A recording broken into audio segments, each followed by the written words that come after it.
Hello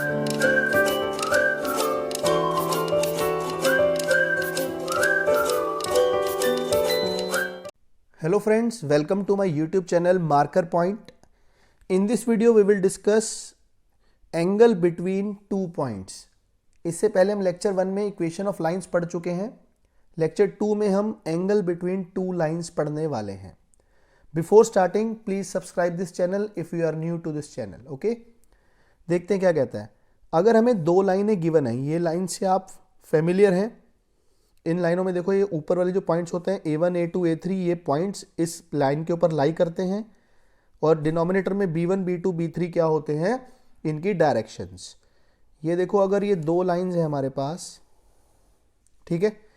first line के ऊपर मैं बात करूं, ये A वेक्टर मतलब A1 i cap, A2 j cap, A3 k cap इसके ऊपर बैठा हुआ है और B इसकी क्या है, डायरेक्शन है. मतलब B1 i cap, B2 j cap, B3 k cap. Okay, इस लाइन की बात करूं, इस पे C वेक्टर बैठा है, C1 i cap, C2 j cap, C3 k cap और इस लाइन की डायरेक्शन है D कैप, D वेक्टर मतलब D1 i cap, D2 j cap, D3 k cap. तो पूछा क्या गया है कि इन दोनों के बीच का एंगल क्या होगा. एंगल के बारे में बात की जा रही है. तो एंगल इन लाइनों के बीच में है, मतलब जो लाइन की डायरेक्शन है उन दोनों वेक्टर्स के बीच में है. अगर मैं इन दोनों वेक्टर्स के बीच की एंगल निकाल दूं, क्या वही स्ट्रेट लाइंस के बीच का एंगल होगा कि नहीं होगा? बिल्कुल होगा. तो कभी भी दो लाइनों के बीच का एंगल पूछा जाता है तो आपने क्या करना है, दोनों की डायरेक्शन लेनी है और दोनों के बीच का एंगल निकाल देना है. कैसे निकलता है एंगल?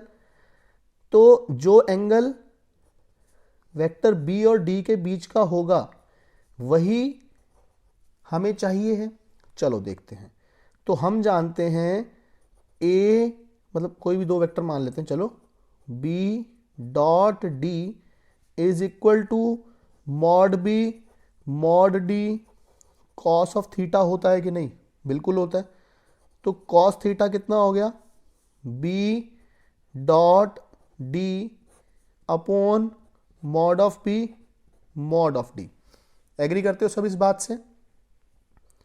तो बी डॉट डी कितना होगा, इसका b1 b2 b3 का d1 d2 d3 से क्या चाहिए हमें, डॉट. हम जानते हैं i का i से डॉट होता है, तो b1 d1 प्लस j का j से, b2 d2, k का k से, b3 d3. ओके, अपॉन इनके मुझे क्या चाहिए, मैग्नीट्यूड्स. देखो बेटा, मॉड ऑफ बी हम जानते हैं कैसे होता है, अंडर रूट लो आई के आगे वाले का square, b1 square, b2 square, b3 square. Mod of D कितना होगा, d1 square plus d2 square plus d3 square. ये हमारे पास क्या आ गया, कॉस ऑफ थीटा. समझ आ गई बात? तो ये जो कॉस थीटा है ये हमारा एंगल जो आ जाएगा बिटवीन टू लाइंस होगा. तो बेसिक कॉन्सेप्ट क्या था, दोनों लाइंस की डायरेक्शन लो और उनके बीच का एंगल निकाल लो. वो जो एंगल होगा वही इन दोनों लाइंस के बीच का एंगल भी होता है. ठीक है, तो इन पे बेस्ड दो क्वेश्चंस करते हैं. चलो देखो, एंगल निकालते हैं इन दोनों लाइंस के बीच में. अब इन लाइंस में डायरेक्शन कौन से वाली हैं? हमने तो देखा था ना, जो डायरेक्शंस के बीच का एंगल होता है वही एंगल दोनों लाइनों के बीच का होता है. तो हमने सीखा था कि लाइन की जो वेक्टर फॉर्म होती है वो कुछ दिखने में ऐसी होती है, r is equal to A plus lambda B जैसी, जिसमें a क्या होता था, पॉइंट, और b क्या होती थी, डायरेक्शन. मतलब जो लैम्डा के साथ लिखी हुई है वो डायरेक्शन है. तो एक a वेक्टर मान लेते हैं, ये हो गया minus I cap, 2j cap, minus 3k cap, और इस वाले की डायरेक्शन क्या होगी, b मान लेते हैं, 3i cap plus j cap minus 5k cap. जो एंगल इन दोनों डायरेक्शंस के बीच में होगा वही एंगल दोनों लाइंस के बीच में होगा. यही सीखा है हमने अभी. तो देख लेते हैं क्या होता था, cos theta a dot B upon mod A mod B. ठीक है, तो a डॉट बी करते हैं. इन दोनों के बीच का एंगल -1 इंटू 3,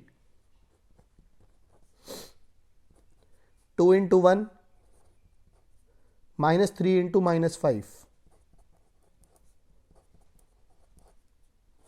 अपॉन कितना होगा मैग्नीट्यूड ऑफ ए, ये हो जाएगा अंडर रूट ऑफ -1 का स्क्वायर, 2 का स्क्वायर 4, 3 का स्क्वायर 9, और ये हो जाएगा 3 का स्क्वायर 9, 1 का स्क्वायर 1, 5 का स्क्वायर 25।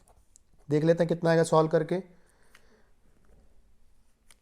ये हो गया -3 + 2 -1, -1 + 15 कितना आ गया 14 अपॉन 9 + 4 13, 1 √14,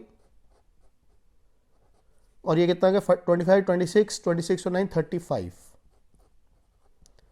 तो फाइनली सॉल्व करके cos थीटा कितना आ जाएगा, ये दोनों तो ऊपर नीचे कट जाएंगे अंडर रूट से, तो ये सॉल्व करके आ जाएगा अंडर रूट ऑफ 14/35। तो फाइनल आंसर आप क्या लिख सकते हो, theta is equal to cos inverse of under root 14/35। ये आपका आंसर आ गया है। ठीक है, रिपीट कर देता हूं, दो लाइनों के बीच का एंगल कैसे निकालते हैं, जो उन दोनों की डायरेक्शंस के बीच का एंगल होता है वही दोनों लाइनों के बीच का एंगल होता है। तो वेक्टर मिल गए तो एंगल निकालना आसान है, हम सीख चुके हैं डॉट प्रोडक्ट के टाइम पे A.B upon mod A mod B। ठीक है, चलो नेक्स्ट क्वेश्चन और लास्ट क्वेश्चन देखते हैं आज की वीडियो का। चलो देखो लास्ट क्वेश्चन बेटा, क्या कह रहा है, find the values of P so that the line this and this are at right angle. What it means, दोनों लाइंस के बीच का एंगल कितना है 90 डिग्री है।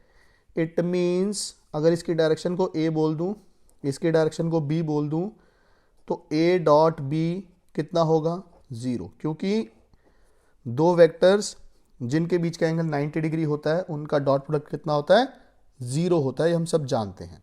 ओके, तो एक गलती बच्चे यहां पर करते हैं वो ये है कि डायरेक्ट नीचे से डायरेक्शन उठा लेते हैं, ऊपर ध्यान नहीं देते कि क्या ये स्टैंडर्ड फॉर्म बनी हुई है कि नहीं। x - A1 होता था, लेकिन यहां तो x के आगे नेगेटिव साइन है, तो कुछ ऐसा बनाओ कि ये स्टैंडर्ड फॉर्म में आ जाए। मैं ऊपर नीचे -1 से मल्टीप्लाई कर दिया, तो ये कितना आ गया x - 1/-3। तो आपने क्या ध्यान देना है, जितने भी x y z है उनके कोफिशिएंट 1 होने चाहिए, +1। ठीक है, तो इसलिए मैंने माइनस ऊपर नीचे मल्टीप्लाई, यहाँ पे देखो 7 आ गया कोफिशिएंट, 7 नहीं हो सकता ना, कोफिशिएंट तो 1 हो सकता है, तो मैंने ऊपर नीचे 7 से डिवाइड कर दिया, तो ये क्या बन जाएगा y - 2 अपॉन 2p/7। ये सुंदर है, कोई दिक्कत नहीं है, एज इट इज लिख सकते हो आप। अब मैं इसकी बात करता हूं, यहां पे देखो -7 है, तो मैंने क्या किया -7 से ऊपर नीचे डिवाइड कर दिया, तो क्या इक्वेशन बनेगी, समझ आ गई ये बात। ये कितना आ जाएगा y - 5/1, और ये कितना आ जाएगा z - 6 अपॉन -5। अब ये जो लाइंस हैं ये स्टैंडर्ड फॉर्म में आ चुकी हैं। ठीक है, अब आप A.B को 0 कर सकते हो, इसकी डायरेक्शन ये हो गई, इसकी डायरेक्शन ये हो गई, तो क्या करना होता है dot this into this, this into this, this into this, तो क्या होगा -3 इंटू -3p/7 कितना हो जाएगा 9p/7, 2p/7 + 1 तो 2p/7, 2 इंटू -5 इज -10, और ये कितना आना चाहिए 0 आना चाहिए। इनको ऐड कर लो, कितना आ गया 11p/7 is equal to 10। It means p is equal to 70/11, और ये ही आपका आंसर है इस क्वेश्चन का। ठीक है, मोटा मोटा मैं आपको कॉन्सेप्ट क्या समझाना चाह रहा हूं कि जो एंगल होता है लाइंस का वो उनकी डायरेक्शन के बीच के एंगल से ही निकल जाता है, और अगर ये 90 डिग्री पर है तो डॉट प्रोडक्ट कितना हो जाएगा 0। एक चीज और क्या सीखी इस क्वेश्चन में हमने कि सबसे पहले स्टैंडर्ड फॉर्म में लेके आना होता है, x, y और z के कोफिशिएंट को +1 बनाना है। उसके लिए जो करना पड़े वो आप पहले कर लो, उसके बाद डायरेक्शंस को उठाओ। ठीक है, मैं होप करता हूं आपको ये वीडियो पसंद आई है, सब कुछ समझ आया है। Please like, share and subscribe our channel. Thank you very much, अपना ध्यान रखें।